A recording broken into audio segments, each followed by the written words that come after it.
Ni mpendwa wenu n'umukundwa wanyu Mtume Mwalimu Shadrake kudunia yote mzima kwa ajili ya kufundisha neno la Mungu. Intumwa Mwalimu Shadrake ku isi yose kubwo kwigisha ijambo ry'Imana. Anarudia tena kwa hii chano yetu. Agarutse hano kandi ku icano yacu. Chano ya Sebefape TV. Chano ya Sebefape TV. Sehemu ambao kila mtu mwenye iko na maswali kuhusu Biblia. Chano aho umuntu wese uzagira ikibazo kubijyanye n'ijambo ry'Imana na Biblia. Maswala ambayo ulishauliza huko na huko bakakujibia lakini hukutosheka. Ibibazo wabashije hirya no hino bakagusubiza ariko ukumva utanyuzwe. Karibu kwa hii chano ya Sebefape TV. Ni karibu ku chano ya Sebefape TV. Hapa kuko autorisation kwa kila mtu mwenye iko na swali kuhusu neno la Mungu. Ahangaha twita ku bantu bose bafite ibibazo kubijyanye n'ijambo ry'Imana. Kama ni swali kuhusu maneno ya Mungu, niba gusa ari ikibazo kijyanye n'ijambo ry'Imana, karibu kwa hii chano yetu ya Sebefape TV. Ni karibu ku chano yacu. Ni Sebefape ni kikundi cha wanafunzi wa Bwana wetu Yesu Kristo duniani pote. Sebefape ni ihuriro ry'abigishwa b'ijambo ry'Imana ku isi hose. Bako na mafundisho ambayo inajengwa juu ya msingi wa mitume na manabii. Bafite inyigisho zishingiye kuri base cyangwa se kuri fondasiyo y'intumwa n'abahanuzi. Njo wanafunzi wanaitwa Sebefape. Abo nibo bigishwa bitwa Sebefape. Utabakuta sehemu yoyote. Uzabasanga ahantu hose.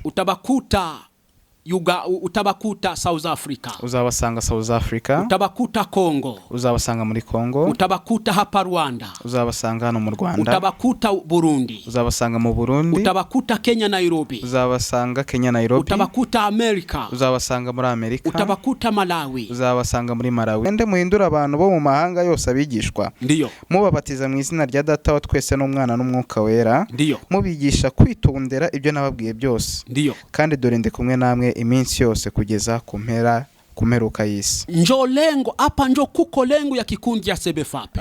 Iyo niyo ngingo ya mukuru y'abantu cyangwa se yabigishwa ba Sebefape. Ni kusema Yesu wakati mbele nyakuliwe kwenda mbinguni, kuvuga ngo Yesu mbere yuko azamurwa ajya mu ijuru, aliacha amri kwa mitume wake. Yasigiye abigishwa biwe intego. Alibaambia hivi, yababwiye ngo muende kudunia, mwege mugende ku isi yose, mufanye watu wote kuwa wanafunzi wangu, abantu bose mubahindura abigishwa banje, kwa kuwafundisha neno la Mungu, mubigisha ijambo ryanjye, na mimi nitakuwa pamoja nanyi, nanjye nzabana namwe.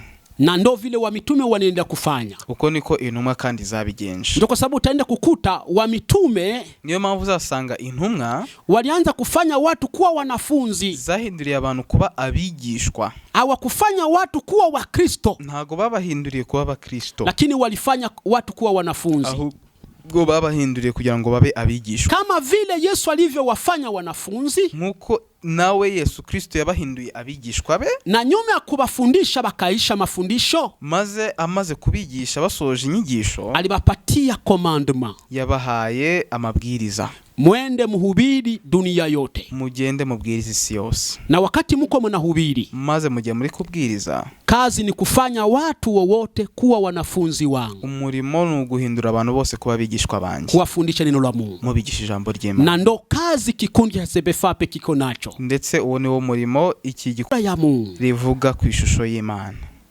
Nilisema kama kudunia hakuna mtu iko na sura ya Mungu. Kari twavuze yuko hano ku isi nta muntu ufite ishusho y'Imana. Juu ya nini? Kubera iki? Kwa sababu sisi tulitoka kwa baba mfano. Kubera ko twebwe abantu uwo twaturutseho atari umuntu wuzuye ahubwo ari umuntu w'imfashanyigisho. Tulisema kama twavuze ngo mtu ambaye aliumbwa kwa sura ya Mungu, umuntu waremwe mu ishusho y'Imana, ni Yesu Kristo. Ni Yesu Kristo wenyine. Kwa sababu Yesu njo mtu. Kubera ko Yesu niwe muntu. Juu ya nini Yesu njo mtu? Kubera iki Yesu ari we muntu? Kwa sababu yeye ndo aliumbwa mtu wa kueneana. Kubera ko ari we waremwe yuzuye. Tena ni mtu wa kiroho. Ndetse n'umuntu w'umwuka. Ndo kwa sababu njo mtu mbele za Mungu. Niyo mpamvu imbere y'Imana ariyo yitwa Karuma. Lakini Adamu wa udongo, ariko Adamu w'ubutaka, yeye si mtu, we ntago ari umuntu, kwa sababu ni mtu mfano. Kubera ko ni umuntu w'imfashanyigisho gusa. Yeye aliumbwa si mtu mwenye kueneana. We yaremwe atari umuntu wuzuye ijana kurindi. Ndo kwa sababu hana na sura ya Mungu. Niyo mpamvu adafite ishusho y'Imana. Alafu sura ya Mungu ni nini? None se ishusho y'Imana ni iki? Sura ya Mungu ni nini? Ishusho y'Imana ni iki? Sura ya Mungu, ishusho y'Imana ni butakatifu. Nukwera. Nikusema Mungu ni roho takatifu. Bishatse kuvuga ngo Imana ni umwuka wera. Ile ndo asilia ya Mungu. Ubwo nibwo bumana. Alafu ule Mungu roho, noneho iyo Mana y'umwuka, kwa kutafuta aokowe mtu wa mwili, kugira ngo ibashe gukiza umuntu w'umubiri, alijigeuza.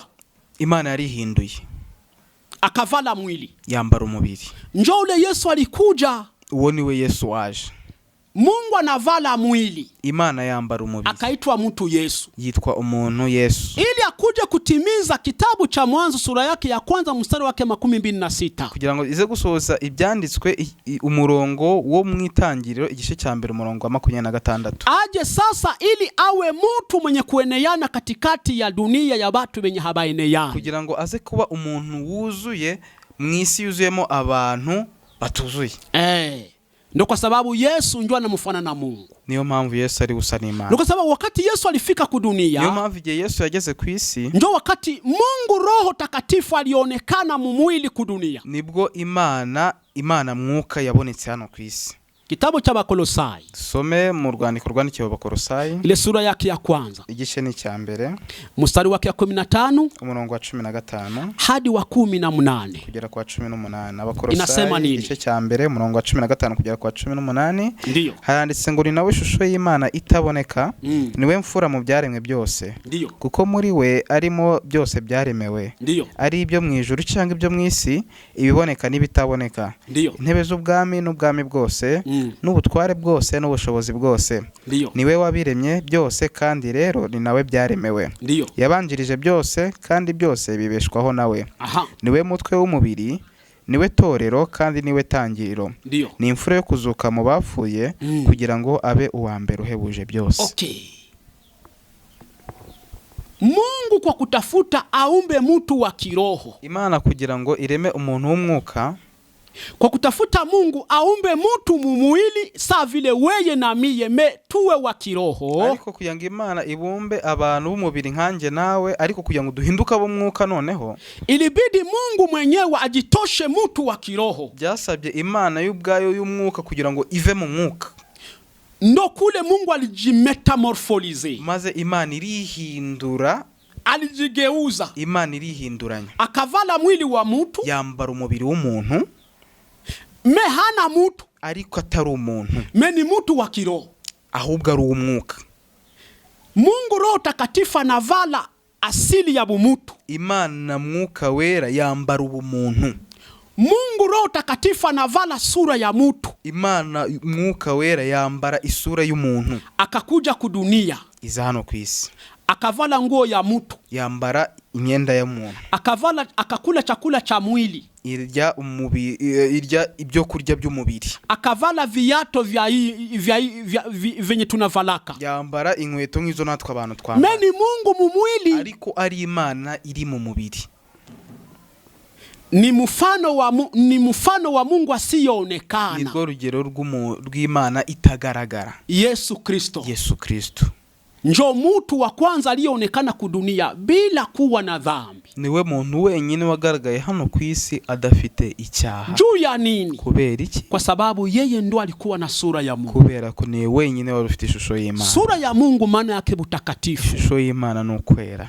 Lakini sisi ariko twebwe hatuna na sura ya Mungu kwa sababu hatukuwage batakatifu. Kubera ko tutarabera, ile ndo sababu hatuna na sura ya Mungu. Niyo mpamvu tudafite ishusho y'Imana. Yesu anafanana na Mungu. Yesu afite ishusho y'Imana kwa sababu yeye ndo alivala mwili wa dhambi. Kubera ko niwe wambaye umubiri w'icyaha, lakini anaishi ku dunia ya dhambi. Abaho mwisi yuzuyemo ibyaha, lakini hakutenda dhambi. Ariko ntigeze akora icyaha. Juu ya nini? Kubera iki? Kwa sababu alikuwa na sura ya Mungu. Kubera ko yari afite ishusho y'Imana. Kitabu cha Injili ya Yohana. Reka dusome mu butumwa bwiza bwa Yesu Kristo ko bwanditswe na Yohana. Injili ya Yohana sura yake ya 5. Igice ni cya 5. Mstari wake 46.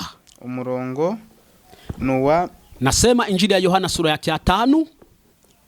Yohana igice ni cya 5. Mstari wake wa 46. Umurongo wa 46. Yego. haranditse ngo iyo mwizera Mose nanjye muba munyizeye kuko ari ibyanjye yanditse.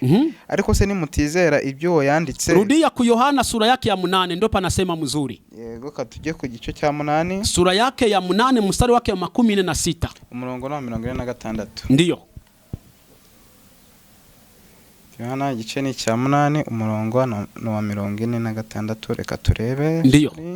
Haranditse ngo ninde muri mwe unshinja icyaha? Aha. Ko mvuga ukuri niki gituma mutanyizera? Ndiyo. Hapa Yesu iko najionyesha kama hana na dhambi. Anga Yesu yari maragaragaza yuko nta cyaha afite. Katikati yenu nani anaweza kunishota kidole kama niko na dhambi? Arababwira ati ese muri mwebwe ninde wanshinja icyaha? Hapa Yesu iko nasema kama mimi ndio mtakatifu. Bishatse kuvuga ngo kuvuga ngo hagati yanyu njye nyine wera. Kama niko nawaambia kweli. Niba ndi kubabwira ukuri. Kwa nini hamunielewe? Kuki mutanyizera ngo munyumve? Mtu ambaye alionekana mu mwili bila dhambi ni Yesu. Umuntu wenyine wagaragaye mu mubiri adafite icyaha ni Yesu. Kwa sababu gani? Kubera iki? Kwa sababu alikuwa na sura ya Mungu. Ko yari afite ishusho y'Imana. Ile sura ya Mungu, iyo shusho y'Imana maana yake butakatifu. Bisobanuye kwera. Bule butakatifu kwera njo buliwezesha Yesu aishi kudunia. Nibwo bwabashishije Yesu kugira ngo abe ku isi bila kutenda dhambi. Nta gukora icyaha. Nikusema ubu butakatifu bishatse kuvuga ngo uku kwera njo mamlaka Yesu alikuwa nayo. Nibwo bubasha Yesu yari afite ya kutawala dunia ya dhambi. Bwo gutwara ndetse no kuyobora iyi si y'umwijima. Lakini sisi ariko twebwe abantu tunazaliwa hatuna na sura ya Mungu. Tubyarwa tudafite ishusho y'Imana. Kwa sababu iyi mamlaka Yesu alikuwa nayo ya butakatifu hatukuwage nayo. Kubera ko ubwo butware bwo kwera Yesu yari afite twe ntabwo tuvuka. Kwa sababu gani? Kubera iki? Tulizaliwa na baba mfano. Twabyawe no mubyeyi utari nyirizina. Adamu wa udongo si mtu mwenye kueneana. Adamu w'ubutaka ntago ari umuntu wari wuzuye. Na wakati alianza kuzala, ndetse igihe yatangiye kubyara, alianza kuzala abantu nabo benye habaeneyani. Yatangiye kubyara abana nabo batuzuye 100%. Kitabu cha Baroma. Reka dusome mu rwandiko rwandikiwe Abaroma sura yake ya 5 igice ni cya 5 mstari wake wa 12 hadi wa 14. Umurongo no wa 12 kugera ku wa 14. Ndiyo. Abaroma igice ni cya 5 umurongo wa 12 kugera ku wa 14. Ndiyo. Haranditse ngo kuko bimeze bityo nkuko ibyaha byazanywe mu isi n'umuntu umwe, ndiyo, urupfu rukazanwa n'ibyaha, niko urupfu rugera ku bantu bose kuko bose bakoze ibyaha. Ndiyo. Amategeko ataratangwa icyaha cyahozeho mu isi. Ndiyo. Ariko ntawe kibarwaho amategeko adahari. Ndiyo. Icyakora uhereye kuri Adamu kageza kuri Mose, urupfu rwatwaraga ndetse n'abatakoze ibyaha bivanye n'igicumuro cya Adamu wasuraga uwajyaga kuzaza. Unasikia? Adamu alikuwa mfano wa mtu. Nishaze kuvuga ngo Adamu yari igicucu cy'umuntu wa nyawe. Ndo kwa sababu hana na sura ya Mungu. Niyo mpamvu atigeze ahabwa ishusho y'Imana. Alafu Mungu, ariko Imana, wakati alitengeneza huyu mtu wake mwenye haeneyane, igihe yabumbaga uyu muntu utuzuye neza, alimupeleka fasi ambayo inaitwa shamba la Edeni. Yamujyanye ahantu hitwa mu ngobyi ya Edeni. Hapa mshamba la Edeni, mu ngobyi ya Edeni, Mungu wakati weka huyu mtu wa Adamu mule, Imana imaze kumushyira mu ngobyi ya Edeni, Mungu alimupatia amri. Imana yamuhaye amategeko. Amri ya kusema nini? Amategeko avuga ngo iki? Kwamba usikule tunda.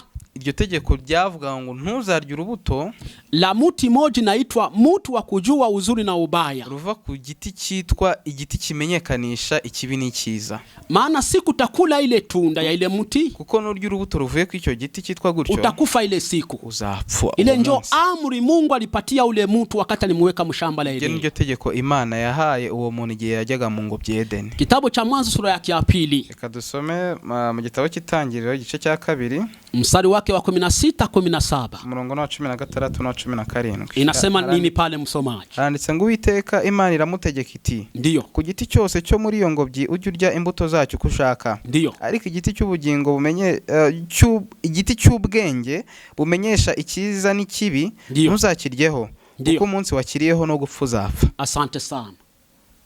Njo amri Mungu alipatia huyu mtu wake mwenye haeneyane. Iyo niryo tegeko Imana yahaye uyu muntu utuzi 100%. Kwa sababu huyu mtu alikuwa bado hakukuwa mtu mwenye kueneyana. Kuko uyu muntu atari yuzuye neza, Kwa sababu huyu mtu hakukuwa mwenye kukamilika. Kubera ko uyu muntu atarakuze neza imbere y'Imana. Kwa sababu siku moja alianguka mwa ile sheria ya Mungu. Niyo mpamvu igihe cyageze birangira iryo tegeko aryisha. Akakula ile tunda. Iryo tunda birangira ari. Wakati alikula ile tunda. Urwo rubuto amaze kururya akakufa. Yahise apfa. Akakufa. Yahise apfa. Na kile kifo alikufa. Urwo rupfu yapfuye. Haikukuwa kifo cha kupelekwa ku morgue. Ntago ari urupfu rwo kujya gushyingurwa. Haina kifo hiki watu banajua fulani nakufa banapeleka mwili wake kwenye morgue. Ntago ari urupfu abantu bavuga ngo umuntu yapfuye bakamujyana muri morgue. Ima mortuary ambao ni morgue. Izi morgue tuvuga cyangwa se tubona ni sehemu ambao inapelekwa mili ya mtu kama mwili na roho binatengana. Na ahantu hajyanwa imibiri y'abantu cyangwa se umubiri w'umuntu mu gihe umwuka ndetse n'umubiri byatandukanye. Alafu kifo Adamu alikufa. Gusa urupfu Adamu yapfuye haikukuwa kifo cha kupelekwa kwenye mortuary. Nago gwari urupfu rwo kujya gushyingura umuntu. Lakini kifo alikufa ni kifo cha nafsi. Gwari urupfu ahubwo rw'ubugingo. Ile nafsi Adamu ndio ilikufa. Bwa bugingo bwa Adamu nibwo bwapfuye. Kinini kiliua nafsi Adamu? Ese ni igiki kishe ubugingo bwa Adamu? Ikintu kishe ubugingo bwa Adamu ni ile tunda. N'urwo rubuto. Nikusema ile tunda ni ukuvuga ngo urwo rubuto wakati mtu alikula igihe umuntu yaruriye ndio ikaua uhai wa mtu. Abarirwo rwica ubugingo bw'umuntu. Ndio ikaua nafsi Adamu. Abarirwo rwica ubugingo bwa Adamu. Soma kwanza mu kitabu cha Mwanzo. Kadusome neza mu Itangiriro ile sura yake ya 2 mstari wake wa 7. Igice ni cya 2 umurongo no wa 7. Ndiyo. Uwiteka Imana irema umuntu mu mukungugu wo hasi. Ndiyo. Imihumekera mu mazuru umwuka w'ubugingo. Aha. Umuntu ahinduka ubugingo buzima. Umuntu ahinduka ubugingo buzima. Mtu anakuwa nafsi hai. Ahinduka ubugingo buzima. Alafu uyu mtu nafsi hai. Uyu muntu noneho wahindutse ari we bugingo buzima. Wakati alikula ile tunda. Igihe yariye rwa rubuto. Njo ile tundi kauwa nafsi ile nafsi. Urwo rubuto rwaje rwica bwa bugingo bumurimo. Kitabu cha Ezekiel. Reka dusome mu gitabo cya Ezekiel. Sura yake ya 18 mstari wake 12. Umurongo igice ni cya 18 umurongo na 20. Ndiyo. Gitabo cy'umuhanuzi Ezekiel igice cya 18 umurongo wa 20. Ndiyo. Haranditse ngo ubugingo bukora icyaha nibwo buzapfa. Aha. Umwana ntazazira ibyaha bya se. Ndiyo. Kandi na se ntazazira ibyaha by'umwana we. Ndiyo. Gukiranuka k'umukiranutsi kuzaba kuri we. Kandi ibyaha by'umunyabyaha bizaba kuri we. Nafsi fanyayo dhambi ndio itakayokufa. Ubugingo bukora icyaha nibwo buzapfa. Nafsi ya Adamu wakati alifanya dhambi alikufa. Ubugingo bwa Adamu igihe yakoze icyaha bwarapfuye. Lakini uyu mtu wa nje, ariko uyu muntu w'inyuma we alibakia iko naishi. Yakomeje kubaho. Lakini ule wa ndani, ariko w'imbere mu muntu alikufa. We yarapfuye. Alikufa kwa sababu gani? Yishwe n'iki? Alikufa kwa sababu alikula tunda. Yishwe nuko yari urubuto.